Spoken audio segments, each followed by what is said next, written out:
The views and opinions of this program are those of the host, guests, and callers. There is substantial risk of loss in trading futures and options, which you should carefully consider prior to trading. Today's episode of Market Talk is brought to you by Growmark FS. Keeping up with the latest in ag is a challenge, to say the least, but there are experts nearby ready to help. You'll find them at your local FS. You can trust them to bring you customized agronomic, grain, and energy solutions born of the latest thinking. That's because FS specialists receive continuous training that keeps them current on the latest trends, practices, and technologies. So you'll get local expertise that's both exceptional and up to date. Visit fssystem.com to learn how FS is bringing you what's next.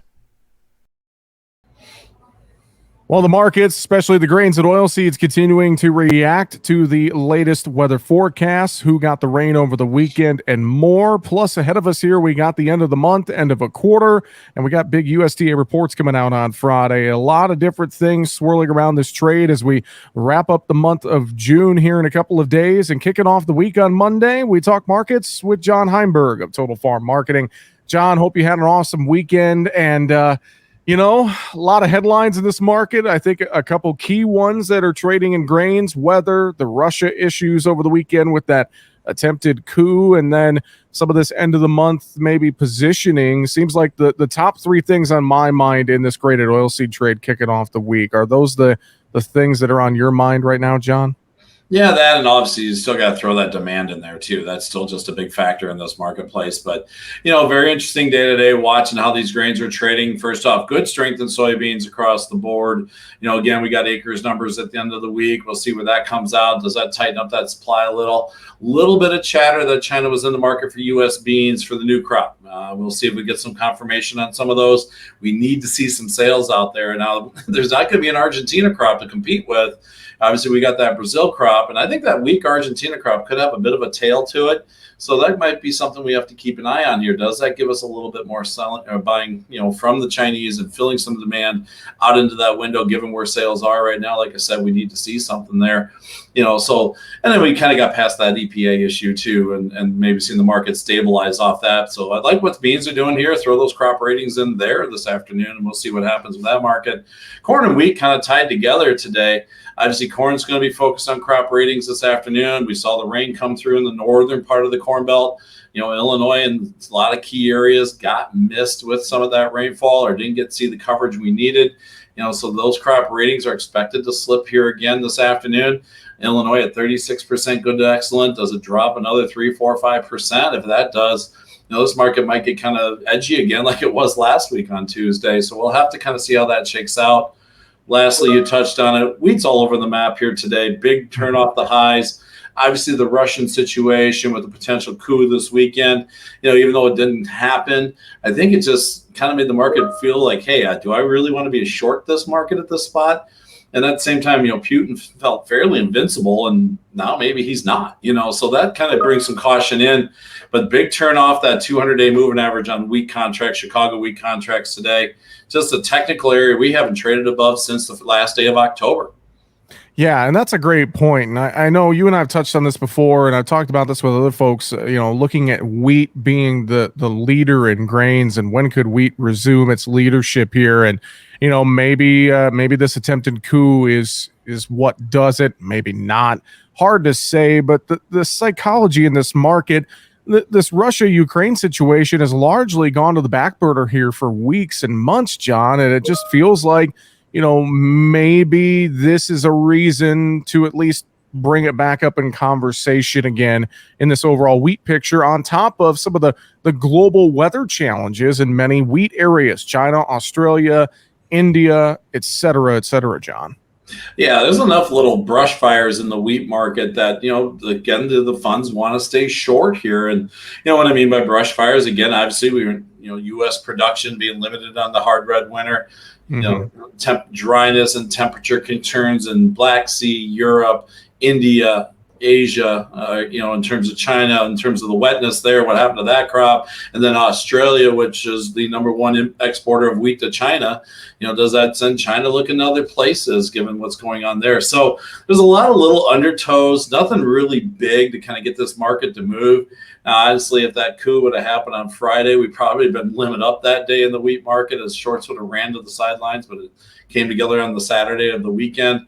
But maybe it's a window here. We'll see what happens with crop ratings, how the market handles those. If we come back through that 200-day and we close above it, that's something I'm watching with all these grains. That 200-day moving average is a bit of a swing point in my mind in some of these charts. And we can get back over them. That kind of turns things a little bit more on the friendly side, that maybe some money will flow back into these markets and get that short position out in that wheat market.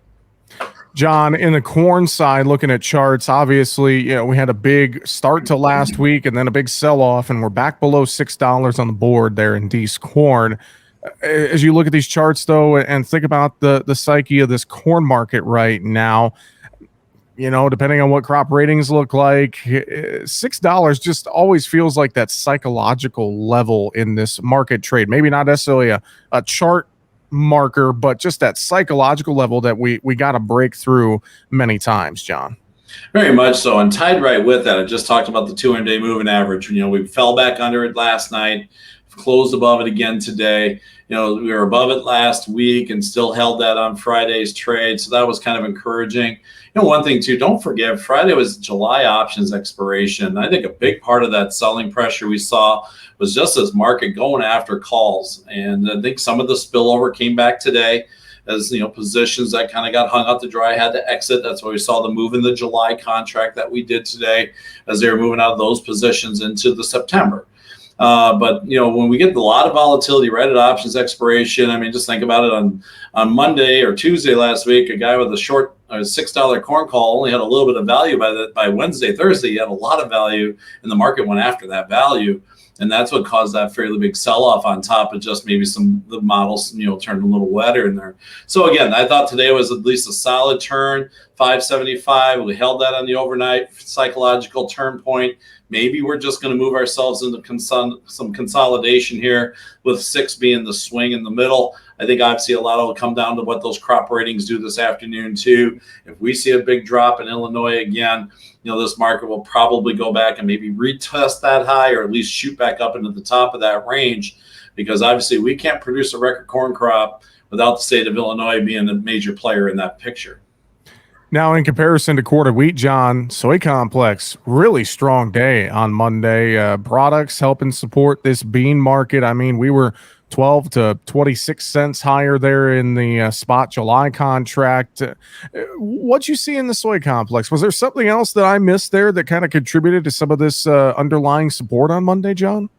Again, I talked about it a little bit earlier. Watch what happens with this Argentina crop. Okay, they are not going to be a player in the market, and that's going to have a bit of a tail, obviously, in the soybean meal side of things, as well as in the oil side. If there's just less beans available for crush, and global oil prices are going to still be reflecting that.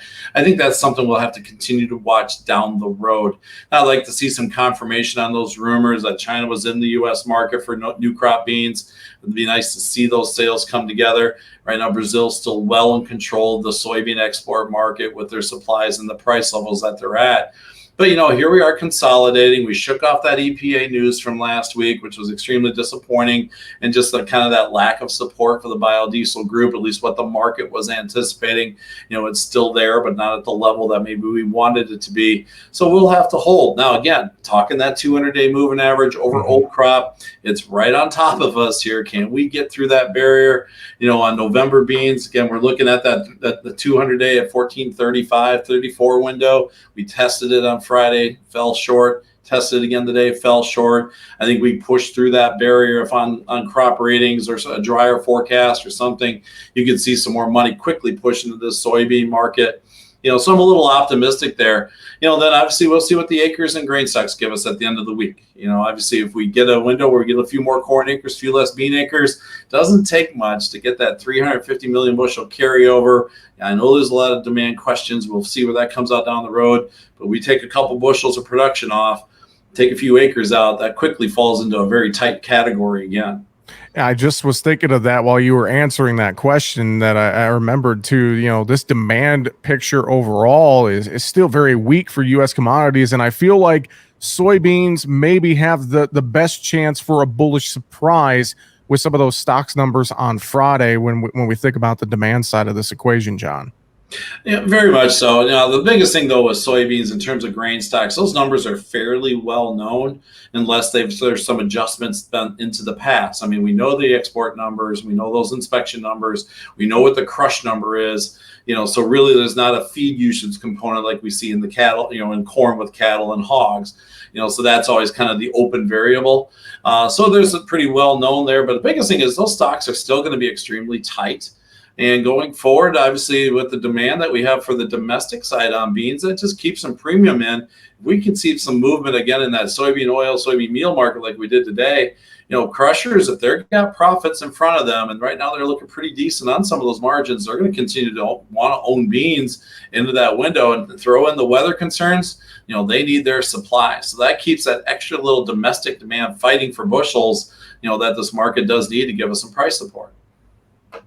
We are continuing our market conversation here today. Market analysis with John Heinberg of Total Farm Marketing.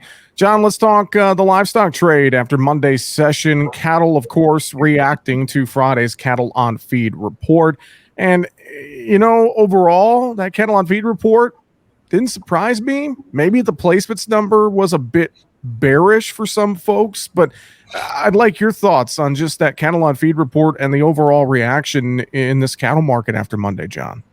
So far, at least today, it felt like a bit of a speed bump. Just kind of came through. Market adjusted to it a little bit in the front end. I would agree with you. The placement number being at 105% was a little bit high. But again, what is that compared to over the last couple of years? So, so we saw a few more cattle come in that probably brought the selling pressure to the front end of the feeder cattle market today. But I mean, you look at it with corn where it was, we're down 20 cents today. So it really wasn't that big of a hit.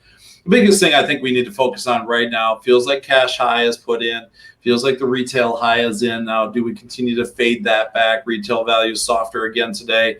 Cash market's a little bit softer again last week. Doesn't mean this market's going to roll over and fall out of bed here, but at the same time, wouldn't be surprised if we see some movement to maybe a summer low. That's typically where we are in the seasonal window. Again, though, with that cattle on feed number, the total cattle on feed out there still being under last year, again, just shows us those supplies are tight. We aren't seeing the heifer movement yet at this time frame. Obviously, that was reflected in the placement number as well. So that means expansion's still not here. Pasture conditions are still questionable in some regions. Feed supplies are still tight overall. That just keeps this cattle market supported. So I'm going to look for a window here. Maybe we just continue to fade back. But I think there's going to be a spot in here where if you move some cattle in third and fourth quarter, take advantage of some of those higher prices early, you want to get some ownership again going into the end of the year. Just because the supplies are going to stay tight, the demand may pick back up again as we move into the end of the summer. I wonder too, with the big run up last week in grains, I wonder if that sent some folks scrambling to lock in feed needs, but then we pulled back. So maybe if you waited for the storm to pass, so to speak, thinking about this market, and you mentioned, maybe the high could be in here for a little while. Maybe it's a good time to lock in some of those feed needs. I guess I don't know, John, at this point.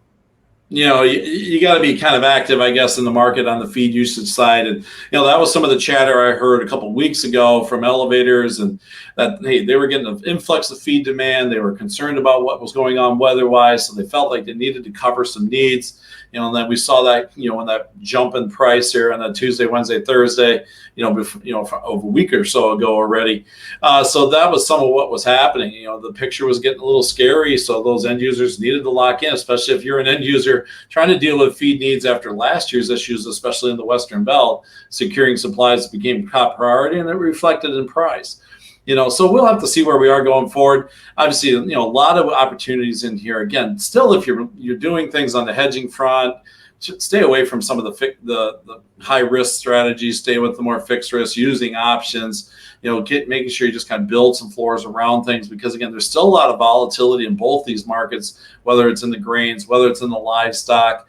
Having hedges in the market take off could be very, very painful. That's where you use put options, or if you got some sales in, come back and use some call strategies just to capture some gains off of great prices that we've seen in this livestock market.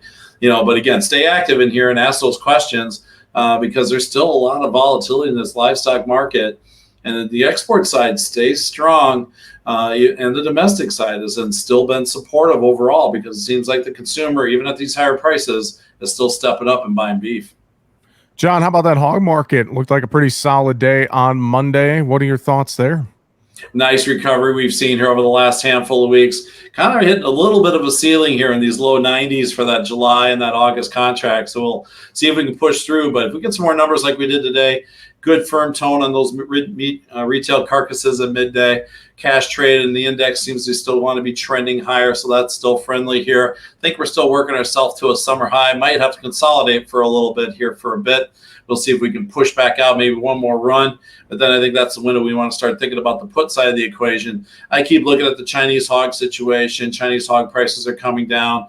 So there's some issues there in terms of supply. Pork exports overseas aren't quite where we want them. That demand is not quite there, so that could still come in as a bit of a wet blanket over a pretty good recovery. So, on the hog side, don't fall asleep here in this window, with these gains and get prices back into the low 90s. John, how about the dairy trade? Any notes there as we kick off the week? The dairy market just continues to struggle. Now we're sub 15. It feels like every time I say, boy, I think we got to turn, maybe we got to turn, the cheese price, that demand just does not come back together. There we're competing against the global supplies. We've really seen a drop off in some of the Asian demand in terms of what's happening. Obviously, milk numbers are still heavy in terms of supplies coming at us, and it just keeps driving this market lower and lower. I mean, you're looking at a milk market now that's trading nearly $10 off the high from way back in the fall. Just getting to be a scary situation. Eventually, we'll find that bottoming point, but right now I still can't find it. Every time it seems like we get a little turn, it just winds up turning into an opportunity to get some more sales on the books. Well, John, always appreciate the analysis and insight. Before we let you go, final thoughts, anything you'd want to share with folks here before we wrap it up today? Biggest thing going back to these grains, a lot of unknowns. If the forecast turned wetter, the demand is still a big concern. We could easily take 6-7 bushels per acre off this yield, just the demand that the USDA put out there in new crop, and still have that carryover close to 2 billion bushels. So I've been kind of telling producers here, if you're feeling comfortable about making sales because of where your crop might be, don't forget about those put strategies here. This could be one of those years where we maybe have a little bit of a peak here now. And the market turns over again, thinking that the crop's improving, and then we don't find out till after we put a late summer or fall low in that the yield's not there, and the market does start to rally in the fall. But you got to make sure we're protecting ourselves in between. And again, put strategies are still the best way to go. At least lock in some of this gain somehow if you're not comfortable making sales. John, if folks want to reach out to you and get some advice with their marketing, I know they could do so very easily there at Total Farm Marketing. What's the best way to reach you? Sure. I'd love to reach out and talk with them anytime. Feel free to give me a call, 800-334-9779. Shoot me an email at johnh@totalfarmmarketing.com. Again, don't forget that website of ours, totalfarmmarketing.com. John, always great to chat with you. Have an awesome week, and we'll talk to you next week. Thanks so much. Sounds good. Have a great week. That's going to do it for Market Talk here today. Find us online, markettalkag.com. I'm Jesse Allen. Have a great afternoon.